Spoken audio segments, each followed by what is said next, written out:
So ayun guys, kakagising ko lang, naisip ko may vlog nga pala akong gagawin. Pre, bago tayo malis, kailangan natin kumain ng tanghalian. Let's go! Yun, naligo na nga guys at outfit check. Tara, kain tayo sa Kapiluna. Bye bye!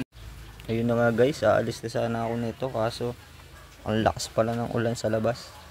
Paano tayo makakapagperyenda sa Kapiluna na ito? Tayo na nga guys, tumigil na ang ulan. Tayo lalarga na at magmemeryenda. Let's go! Ito na nga guys, biyahe na kami papuntang Kapiluna. Tara!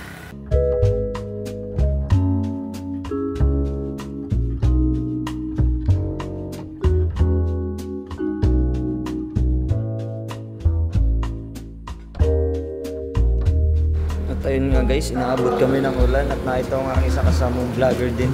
Hindi na niya alam gagawin niya sa buhay. At ayun na nga guys, nandito na ang mga classmate ko. Kakain daw kami sa Kapiluna. Ako na ang bahalang manlibre sa kanila. Kaya tara, samahan niyo ako. Let's go! So nandito na sa Kapiluna. So ayun na nga guys, naghanap na kami ng aming kakainin.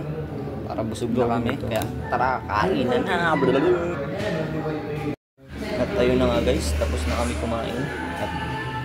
At yun na nga, nilabas ko na ang aking credit card. Tara, samahan nyo ako, magbabayad tayo. Let's go!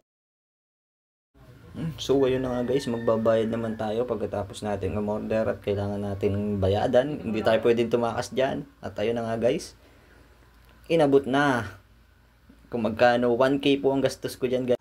Credit card. Credit card transaction is the one of the most widely used by individual to pay purchase without bringing cash on hand. The government requires credit card companies to fully disclose to the customer in writing the cost credit. The finance charge is the peso amount is paid for the credit, while the annual percentage rates is the amount effectively interest rate being charged.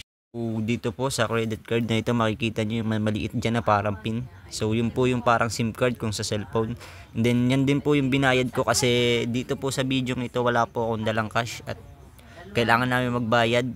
Kakatapos lang namin kumain dyan. 1K ang binayadan ko, so matitira na lang sa balance ng aking credit card is 1.5 kasi 2.5 ang laman yan. Yun lang po guys, bye bye!